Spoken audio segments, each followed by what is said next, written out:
Salut tout le monde, aujourd'hui j'aimerais revenir sur un point qui est important en bourse. On nous parle souvent de rendements extravagants ces dernières années sur les marchés financiers, parce que c'est le cas, on a eu des rendements qui ont été vraiment impressionnants. Et on nous parle souvent du S&P 500 qui fait 9, 10, voire 11% de performance annuelle, de création de richesse, etc. Alors en fait, il faut différencier deux choses. Il y a d'un côté le rendement nominal, de l'autre côté le rendement réel. Bien évidemment, quand on parle de structure de patrimoine, enfin plutôt de croissance de patrimoine, forcément on doit parler de création de richesse et de création de valeur. Et la création de valeur qui dit création de richesse dit forcément rendement réel. Et le rendement réel, ce n'est pas du tout le rendement nominal. Donc on va voir ce que c'est que la différence. En fait, le rendement réel, plutôt le rendement nominal, on va commencer par là, c'est le rendement qui est en fait qui ne déduit pas, qui ne prend pas en compte les taxes, qui ne prend pas en compte donc l'inflation, qui ne prend pas en compte les impôts, etc. Alors que vous, votre performance réelle, vous devez déduire tout ça, vous devez déduire toutes les taxes, et notamment l'inflation qui est une taxe. On va pas parler des frais de transaction, on va pas parler des impôts, on va juste parler de l'inflation ici, donc le rendement réel net d'inflation. Et en fait, il y a une grosse différence entre ce rendement nominal et ce rendement réel. On nous dit à longueur de journée que le S&P 500 fait 10% par an, et on nous fait de belles courbes avec les intérêts composés, ou dans 30 ans, dans 40 ans, vous serez millionnaire. Sauf qu'en fait, ces personnes-là ne distinguent pas rendement réel de rendement nominal. Et c'est les mêmes personnes qui vont vous dire oui, alors l'inflation, ça vous bouffe votre épargne, que globalement vous devez investir dans un S&P 500 pour ne pas subir l'inflation, sauf que eux-mêmes, dans le calcul de votre croissance de patrimoine sur le S&P 500, ils vont vous mettre des performances qui sont nominales, qui sont pas réelles, qui sont pas nettes d'inflation. Alors c'est complètement bullshit et complètement hypocrite en fait. Donc on va revenir un peu sur l'histoire des marchés, un peu ce que nous a proposé le S&P 500 sur plusieurs décennies, voire plus d'une centaine d'années. Là je suis sur un site très simple, c'est largement trouvable sur Google ces données.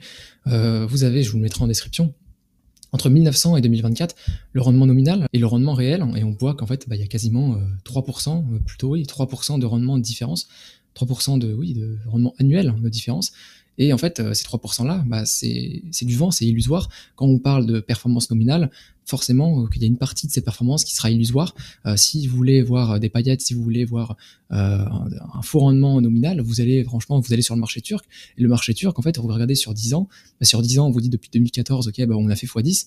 Si vous voulez des paillettes dans les yeux, si vous voulez des beaux rendements nominaux, allez sur le marché turc, et là vous aurez des beaux rendements nominaux, sauf que c'est pas du rendement réel en fait, parce que derrière vous faites la conversion après taux de change, vous faites la conversion du marché turc en USD, et vous voyez qu'en fait simplement que depuis 2015 on n'a pas créé de valeur. Donc il faut différencier rendement nominal d'un côté, et d'un autre côté la création de valeur, la création de richesse. La création de richesse se fait après déduction des taxes, après déduction de l'inflation, et l'inflation est une taxe, et donc il faut c'est très important de prendre en compte ça tout simplement. Et là je suis sur un site en fait où on voit la vraie performance, et on voit que ça coïncide d'ailleurs avec la performance de ce que nous dit Jérémy Siegel, qui est un économiste qui retrace la performance des marchés boursiers américains depuis 1800 je crois, et on est à peu près à 6,7, 6,8% de performance réelle nette d'inflation. Et là depuis 1900 on voit que ça n'a pas changé aussi, même une centaine d'années plus tard, on voit que sur 100 ans, sur 150 ans, on est toujours à peu près sur la même performance, parce que évidemment qu'il faut prendre, si vous investissez à très long terme, il faut prendre des échelles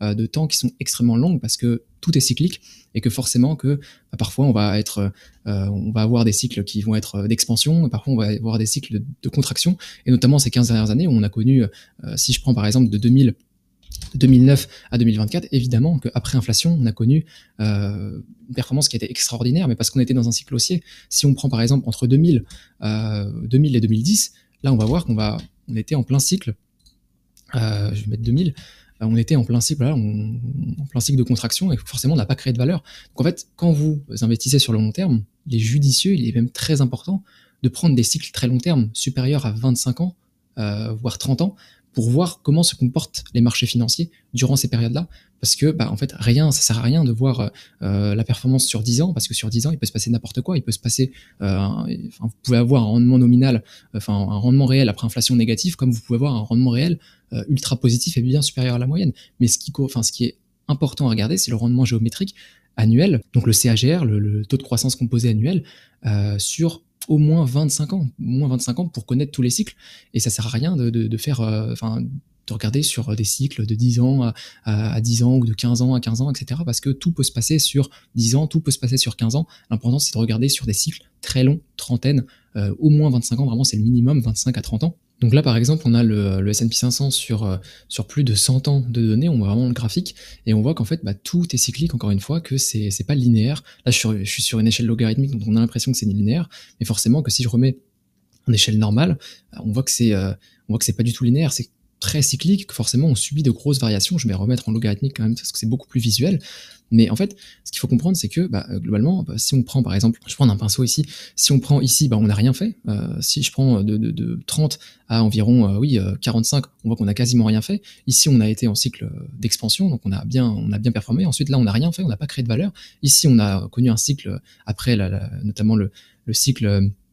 le choc pétrolier des années 70, on a connu un énorme cycle d'expansion sur 25 ans. Alors oui, il y a eu quelques cracks, notamment le Black Monday, etc. Mais on voit qu'on a connu un cycle de 25 ans d'expansion qui a été juste énorme. Ensuite, on a connu un cycle où on n'a rien foutu, entre 2000, notamment la crise des subprimes et la crise des années 2000, donc la bulle Internet. Et ensuite, là, on voit qu'on est en plein cycle d'expansion, mais on voit que tout est cyclique et que finalement, c'est pas linéaire. On n'est pas sur une courbe qui promet entre guillemets 10% par an. Et encore là, c'est pas déduit de l'inflation, parce que là, on compte pas l'inflation. Si je prends l'inflation juste ici, là, on voit qu'on est vraiment sur des performances qui sont beaucoup moins attrayantes entre guillemets. Alors le but de cette vidéo, c'est pas de vous dire de ne pas investir, justement, c'est de vous dire d'investir, mais de prendre conscience. Il faut que vous preniez conscience que en fait, il faut arrêter d'afficher des rendements qui sont extravagants comme 10%, 11%, 12% annuels après inflation, encore une fois, de création de richesse, de création de valeur. Parce que si vous voulez faire des rendements à 2 chiffres en termes de création de richesse, donc derrière en rendement réel, il faut faire 3 points, 4 points de plus que ce que fait le marché. Alors c'est largement possible,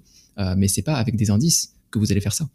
C'est avec du stock picking, c'est en allant chercher des boîtes, en montant en compétences et en allant chercher vos boîtes, en construisant vos portefeuilles. Et c'est pour ça que moi, personnellement, j'encourage tout le monde à faire du stock picking, à aller chercher des boîtes, parce que finalement, c'est comme ça que vous pouvez surperformer le marché, espérer en tout cas surperformer le marché. Mais derrière, si vous vous contentez simplement d'indices, vous irez jamais sur une performance à 2 chiffres en termes de création de valeur, en termes de création de richesse. Alors oui, vous l'avez fait sur 10 ans, vous l'avez fait sur... Voilà, quand on regarde par exemple depuis 2009 à 2024, encore une fois, là vous l'avez fait, oui, vous l'avez fait pendant 15 ans, c'est très bien, vous avez fait 12% par an, ok, c'est génial.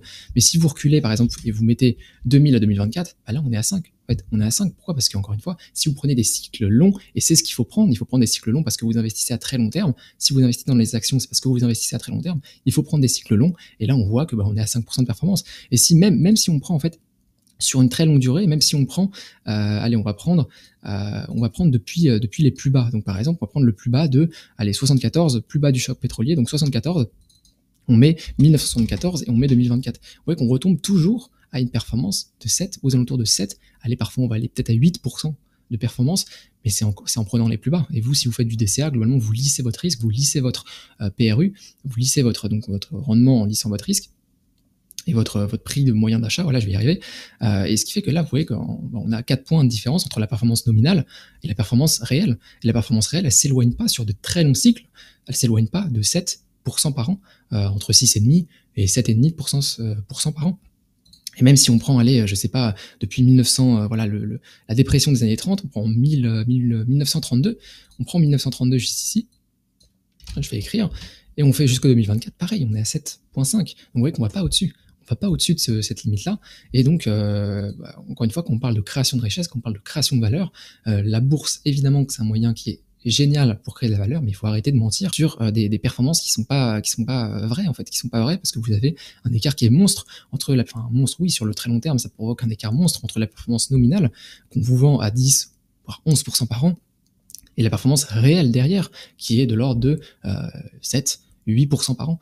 Et donc le seul moyen d'arriver à une performance à 2 chiffres de création de richesse, c'est de faire du stock picking. Et c'est pas sur l'indiciel que vous allez y arriver. Donc ça, c'est vraiment quelque chose qu'il faut prendre conscience, qu'il faut se mettre dans la tête et qu'il faut arrêter en fait de mentir aux gens et de dire que vous allez avoir 10% par an, 9-10% par an de performance sur les 30 prochaines années en investissant dans un DCA sur un S&P 500. Non, c'est faux. Et là, je les vois arriver, les gens qui disent oui, t'es pessimiste, machin, tu dis qu'il faut pas investir. Non, jamais de la vie. Moi, je dis les personnes qui ont un horizon de temps très long terme, investissez en bourse. Mais il faut arrêter de penser que parce que ces 15 dernières années, on a fait 12% de performance réelle, qu'on va continuer à faire ces 15, 20, 25, 30 prochaines années, une performance de 12% par an réelle. Si on est sur la tranche haute du rendement qu'on a fait depuis 150 ans, de data historique, c'est que tôt ou tard, on va revenir à la moyenne.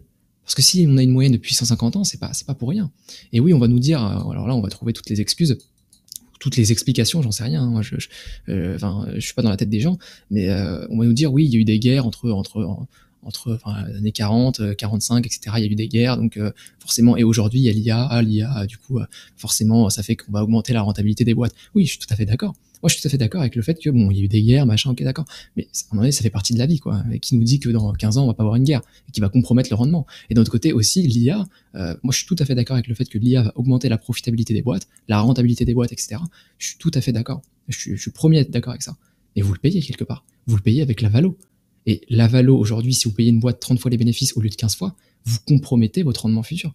Et ça, faut en être conscient, quoi.